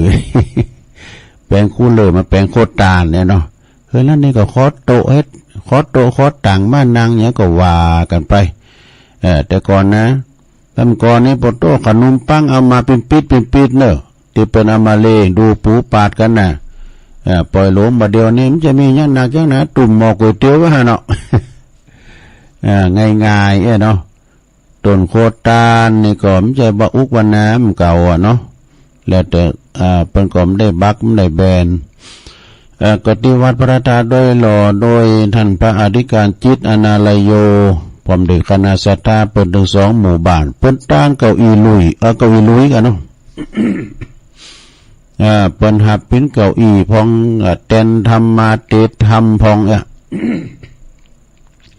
โคตานบัดเดี๋ยวนี้เปิ้นบ่แห่กันแล้วใส่รถมาน่ะ ใส่รถกันมานี่ก็แล้วกันไปอีน่ะเอาก็เป็นติมนติงานเหมือนกันเด้อส่งน้ำถาดตวยแล้วก็แห่โคตานโดยวันนั้นมีคณะฟ้อนก็หลายคณะเนาะเพราะว่าจะเป็นของตึงนงตังวัดปุ่นวัดบ้านนั้นนี่กะตุนแหนหลงเมตตาธรรมอาจารย์พระครูบัณฑิตวรพิพัฒน์เพิ่นก็เอามาแล้วก็เหมือนกันหมดวัดตาวังเป้าท่านพระครูขันติเหมรัตน์ก็เอาตึงนงมาโดยแล้วก็วัดตาวังเป้าแล้วมาวัดสันคงคำตุปิการก็เอามาโดยเนาะในเมตตาธรรมอาจารย์พระครูสาธรวีรกิจเจ้าคณะตำบลนะแล้วเพิ่นแห่มาแล้วเป็นนันวัดเป็นวัดแล้วเอามาจุ่มกันน้ำกำเนาะคือหมายความว่ามันจะวัดเดียวกันก็มาจุ่มแห่กันนะก็โอ้ยเป็นติมนติงานเด้อกองไปก็ดังมนหูดีไปก็มีฟ้อนตัวนะพี่น้องไตเขินนะ มีการฟ้อนตัวโอ้มนไปทำแบบหนึ่งเนาะแล้วก็มีทำหลายวัดกันเนาะที่เป็นน้อมนำเอาฟ้อนมาโดยอย่างมันปึงกับปล่อยหลงนี่กันเนาะต่างวัดพระธาตุดอยหล่อก็เลี้ยวกันไปจากหันก็มาจอยมาที่วัดก็คาหนองโบเนาะอันนี้เป็นวันที่30โดนหลังวันเดือนปิงวันหลังวันศีลวันหนึ่งในเมตตาธรรมอาจารย์พระอธิการบุญทรัพย์จันทเสโนหรือวัดตุลุงอินแล้วก็พระลุงหนอเขาเนี่ยเป็นก็มีดอกวัดก็คาหนองโบนี่วัดใหญ่โอ้คุณนะคุณลายเนี่ยเป็นแห่ผ้าห่มทาดแห่ดอกอันน้ำบอดติบเนาะน้ำดอยขะหม้อน้ำอบน้ำหอมและเปิ้นแห่ผ้าห่มผ้าถาดเนี่ยเปิ้นกำเอาไหวบุญหัวนะยาวเหยียดเลยดูซะนะมาลงบุญส่งปัญญาพัดเขา ปลามเซนเขาปลามเซนก็ขอทุกอันอนุโมทนาเด้อเปิ้นเป็นคุณเยหายเยนาได้ตานข้าวสารตุลุงกระสอบ ข้าวสารข้าวเจ้าหรอข้าวหอมนะต้องขอบคุณเด้อปลามเซนก็คุณนาคุณหลายแล้วจากวัดก็คาหนองโบก็มาวัดกูงูลื่นนะกูงูลื่นก็อยู่ในเขตตำบลน้ำดิบอำเภอป่าสร้างเนาะในเมตตาธรรมอาจารย์พระอธิการประสบโชควิสุทธิธาลีอันนี้ก็โน้นตัวพี่น้องไตก็หลายชุมชนเป็นกำแล้วนะเปิ้นก็มีหยังมีแห่แล้วตุลุงก็กำลังมาได้ยินกูเติมหูดูคณะขุนคงศิลป์นี่นะโธ่แห่ได้ลมสมัยนะเพลงเก่าเพลงใหม่ได้หมดอยู่ทุกหันวัดคำอันแห่จะเดียนะก็กำลังมาได้ยินนี่ดูเนาะปีว่าท่านพระครูวิโรจน์ชัยพรตุปินหนุ่มมาบอกโอ้มีมาเมินแล้วกะตุลุงเปิ้นฟ้อนผีมดกรรมสังการเนี่ยเปิ้นกินเรียบแหละเปิ้นเป็นคณะเก่าเดิมเฮาไม่ได้ยินเบิ่มได้กูเตอก็ป่าบุ้งสินกาโบกก้างสินกาดอยหล่อสินกานะแล้วก็ขุนคงศิลป์นี่กำลังมาได้ยินเตียนวัดกูงูลือโอ้เปิ้นแห่จัดดีเนอะเครื่องเสียงมันก็ดังเลย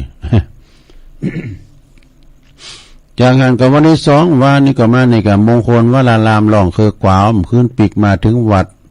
ป.4 ทุ่มมาดูแม่นกับ10 โมงปลายเนาะ ปีนั้นผลมาส่งก็ต้องขออนุโมทนาเด้อ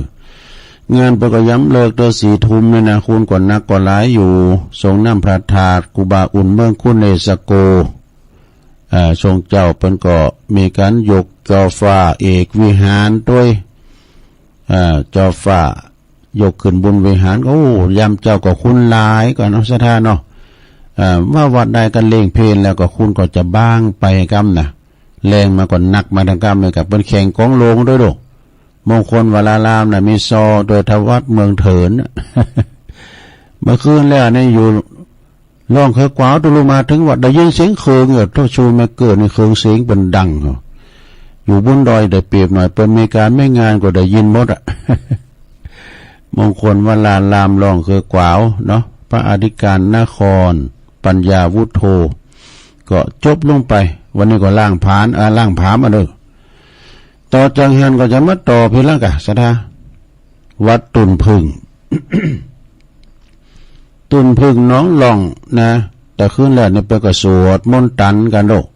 เสกซ่อมย่อมยศพุทธาภิเษกพระพุทธรูปเจ้าปิมปาที่เป็นหล่อเข้าแล้วเนี่ยเมื่อเจ้านี่เพื่อก็จะไขตาพระเจ้าเนาะที่วัดตุนพึ่งตำบลน้องหล่องในเมตตาบารมีธรรมอาจารย์พระมหาธีรพันธ์ธีรกิติปริญธรรมเก่าประโยคเด้อเจ้าคณะตำบลน้องหล่องเจ้าวัดตุนพึ่งเปิ้นก็นิมนต์ครูบาอาจารย์ไปเจริญพระพุทธมนต์สวดมนต์ตันพุทธาภิเษกกะ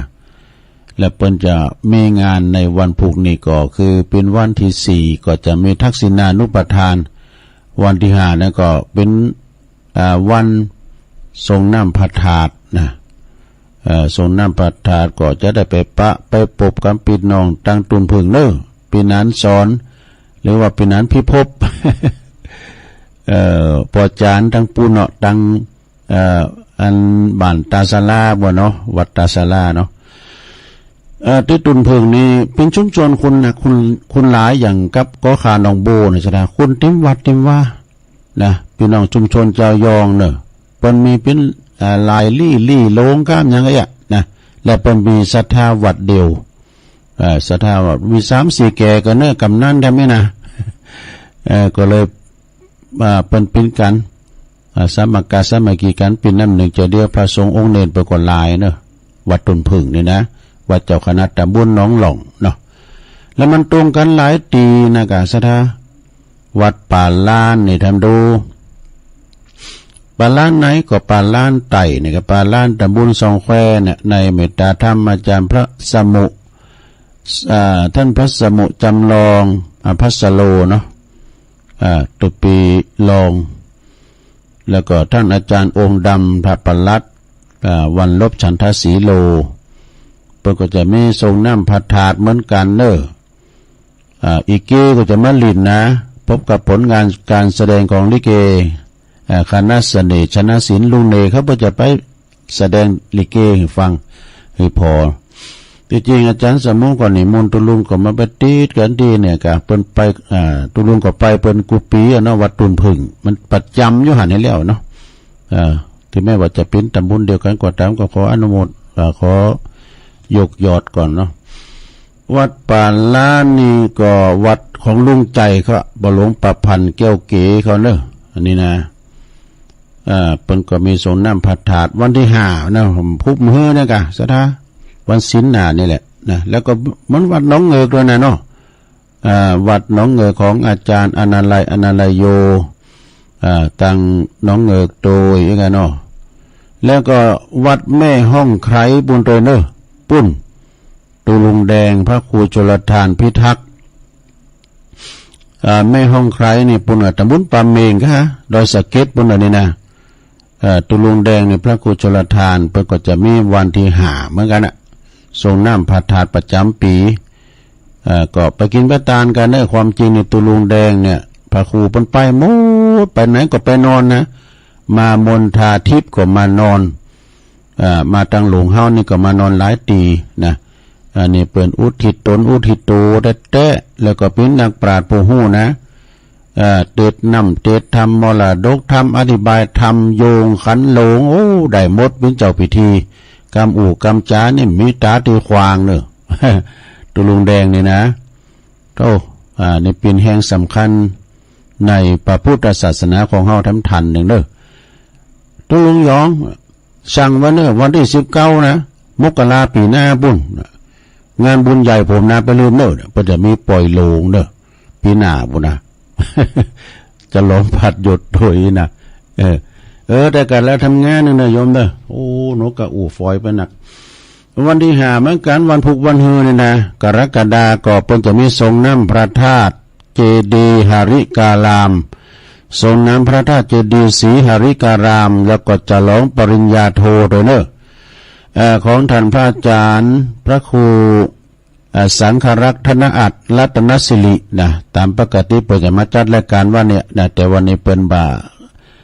สะดวกเนาะติดศาสนกิจอาจารย์พระครูอภิวัตรก็เลยหือตุลุงเตนไปก่อนก่อนวันที่5เหมือนกันเนอะก็ไปกินไปทานการที่วัดหาริการามสันมณะเนอะเพิ่นจะมีทรงน้ำพระธาตุศรีพระธาตุเจดีย์ศรีหาริการามตัวจะร้องปริญญาโทเนี่ยตัวเนอะแล้วก็พระเจ้าหับสังนี่นะสระสังใหญ่ชุดใหญ่ก็1,500 บาทสังน้อยก็500 บาทเด้อติดต่อสอบถามที่พระอาจารย์พระครูสังฆรักษ์ธนอัตรัตนสิริมุนหูข่าวว่าพี่น้องตั้งเมืองฝางก็จะมากันอยู่เด้อเนาะมากันหลายอยู่มากินมาทานกันเนาะอันนี้ก็เป็นข่าวสารงานบุญความจริงไม่หลายนะตุลุงจะประกาศวันพุธก่อนวันรายการตุลุงก่อนอันนี้ประกาศงานส่วนร่วมเฮากันเด้องานส่วนร่วมของหมู่เฮาเจ้าขาดทั้งหลายจะเป็นคืนสีขาวบ่จะคืนสีขาวก็ตามเนาะอันนี้ก็ทางอาจารย์พระครูอภิวัฒนวิกรมเปิ้นก็ส่งเฟซส่งไลน์มากุตุนนะเปิ้นว่าขอเชิญโลมพิธีหลอดเต้นพรรษาประจำปีพ.ศ.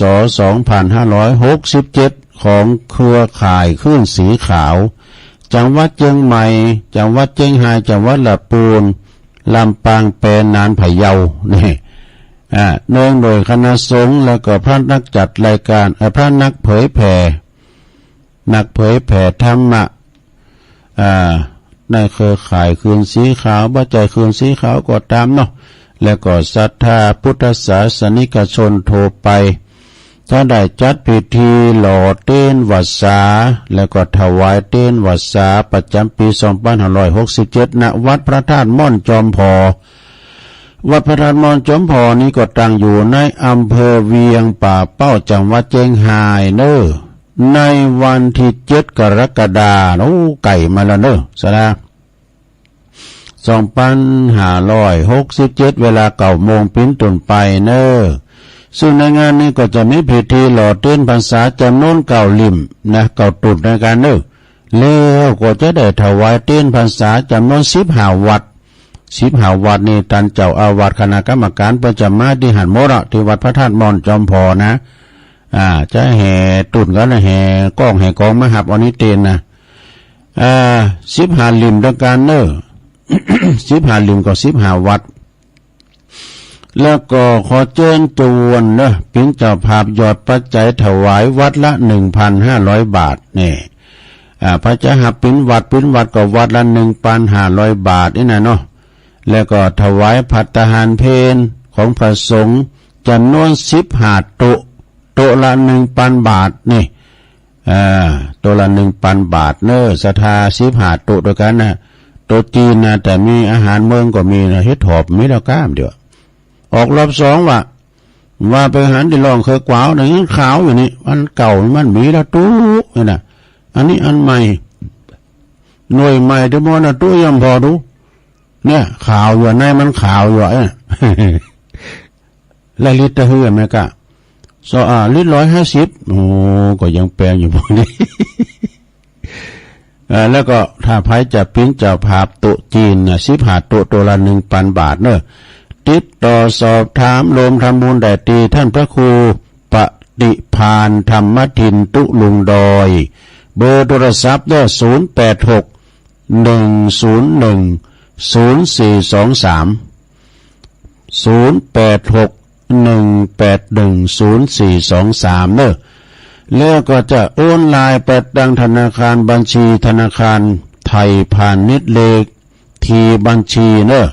เลขที่บัญชีนะ54525675959โดยเลขงามเลย54525674949ชื่อบัญชีว่าพระครูปฏิภาณธรรมทินโยม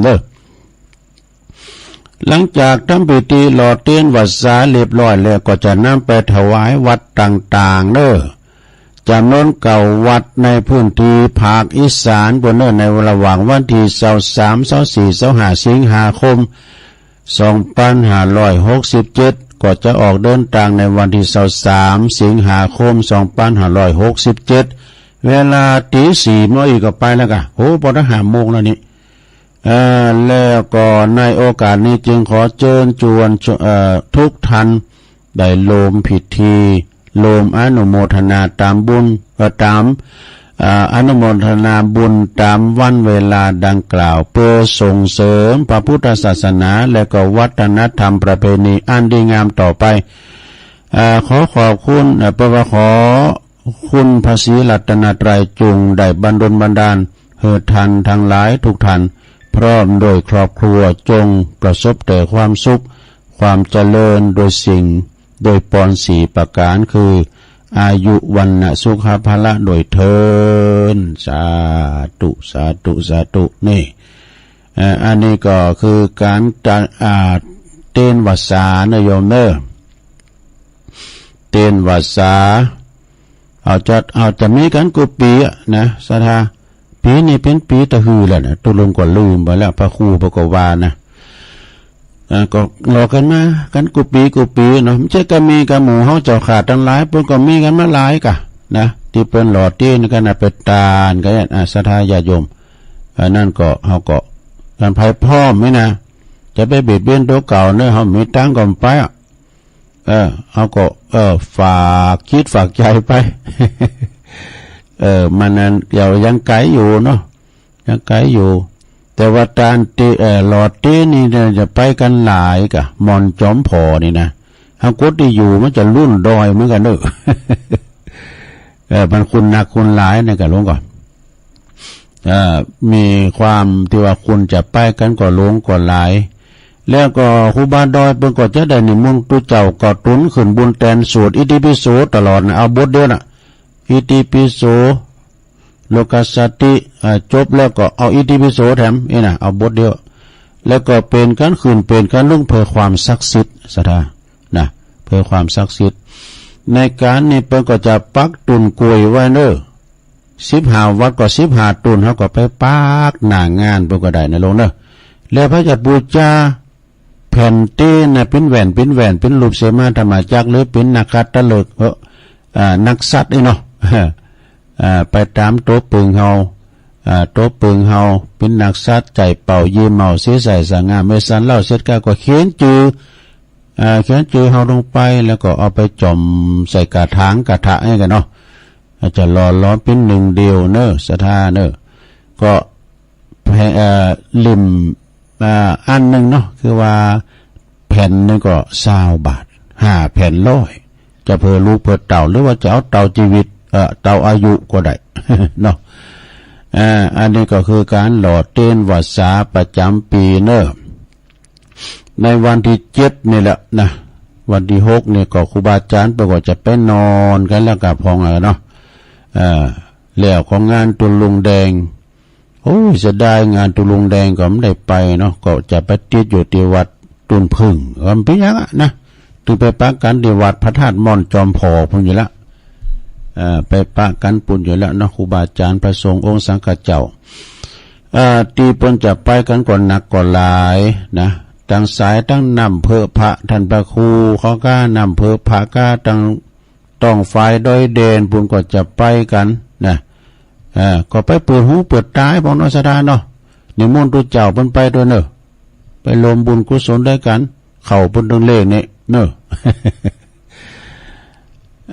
อันนี้ก็งานประจำคืนเฮาเนาะไปหลอดเต้นกาตานเต้นกาก็ไปกินไปตานกัน ตุลุงจะตักตังลายก็มีกลุ่มเครื่องสีขาว147เนาะแล้วก็มีท่านพระครูนั่นลงโอ้พี่น้องอันนี้เป็นสหธรรมิกตุลุงเนี่ยกัลยาณมิตรตุลุงไปอยู่ปุ้นทุ่งพึ่งจังหวัดน่านบุญเนี่ยนะอำเภอทุ่งช้างจังหวัดน่านไวสานะครับเน้อแม่ศรีดาคนงามจากเว้งป่าเป่าเนี่ยไปอยู่ก้าหลอดเต้นเนี่ยไปแน่นอนแต่ว่าไปตานเต้นนี่ก็มั่วแล้วแต่เปิ้นกะ ชมรมสกาย65ตัวเนี่ยพุทธิธรรมคนเดิมโอ้ไวสานะครับเนาะพุทธิธรรมคนเดิมเนี่ยเป็นมีราชทินานามที่พระครูพุทธิธรรมสุนทรรองเจ้าคณะอำเภอลีเจ้าวัดแม่ตูนเปิดก็จะส่งคติธรรมมาให้ตุลุงตลอดวันนี้ตุลุงได้เอาเตอพูดก่อนเนาะผู้จะได้เอาหลวงพ่อมาขยายความโยมแม่ครูเกษณีเดนเนอร์แม่พิสมัยจากนางแลฟังไหวสาตุลุงเจ้าฟังอยู่จากปุ้นอันนี้ลำปางเนาะพงตั้งมั่น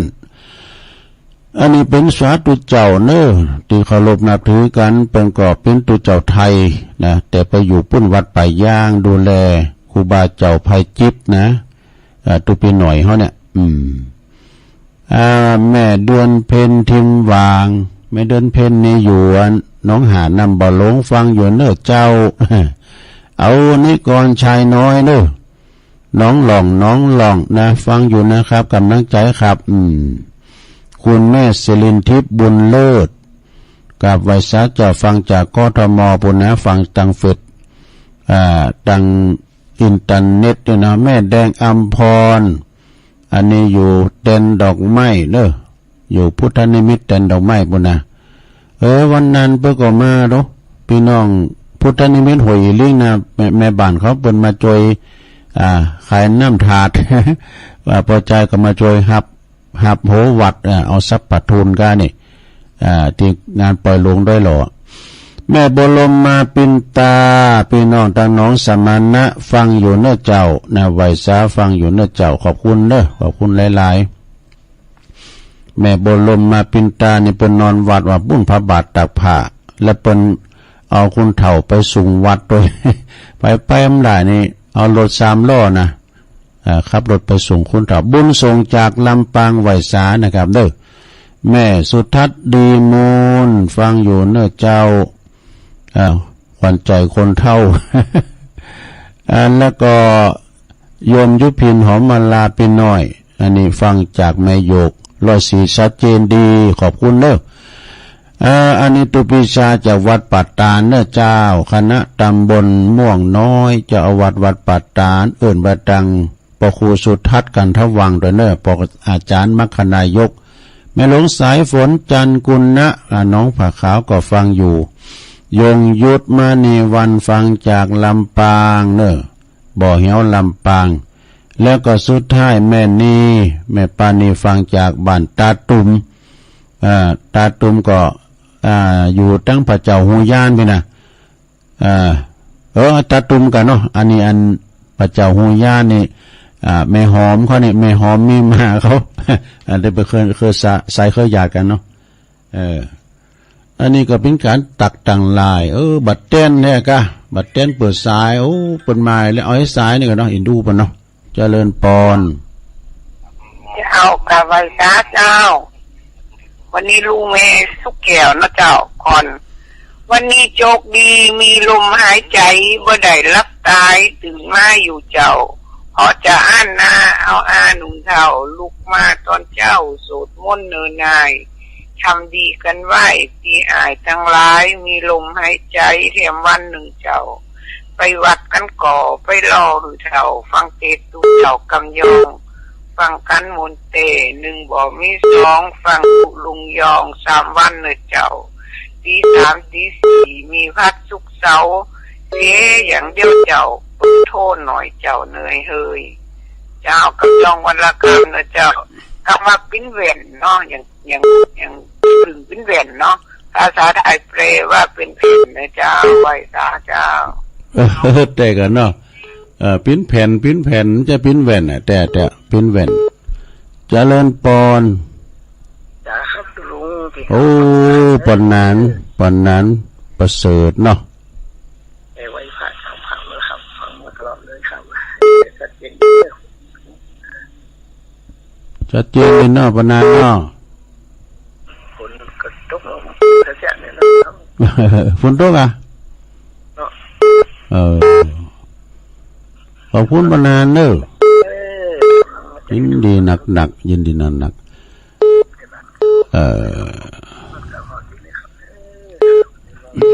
เจริญปอนวันปูในเป็นวันเกิดแฮปปี้เบิร์ธเดย์เนอะของหลวงปู่หลวงตามูลประภัสโลวัดหนองเจริญเนอะจะสอดธรรมวาเกิดเนอะหลวงตามูลหนองเจริญ83 ปีแล้วเจริญปอน เจ้ากลับไว้สาเจ้าตุลุงวันนี้ตื่นขึ้นมาก็ได้มีบุญแห่งวันนะเด้อได้มีลมหายใจได้ไหวแพะฟังธรรมกับตุลุงนะเจ้าแม่สุเกี้ยวศิลปนสิเตียมันลุงละปุนนะโซนใต้อันนี้นะตุลุงเปิ้นมองกันนะเขาทุกหลังคาเด้อเจ้าโอ้ ยินดี วันนั้นตุ ทุ ลุ ก ง แก่ วันนั้นตุลุงมาได้มาสกรรมวัดหลวงสิเตี้ยละเจ้า ครูบาพันโทรหาอยู่มาเต็ดพี่อย่าลืมเด็กไปมันตรงกันนะ ผมมาเพื่อนขอเบอร์ทุลุงกับแม่สุกแก้วเพื่อนทำมันได้แม่มันใกล้แล้วเนาะมันจงกันหลายตีนะ หลายตีเป็นยังโอกาสหนาเนาะ เจ้ากลับไหว้สาเจ้าทุลุงผู้สัตว์ดูเจ้า ทุกเวลาพอดีสถานเดี๋ยวฟังอาจารย์พระครูอภิวัตรต่อเนอตุลุงนำรายการจากราชดาไปก่อนวันพุธก็มาปะกันใหม่เวลาเดิมเนอจัตตาโลธรรมาวาตันติอายุวันโนสุขังปะลาง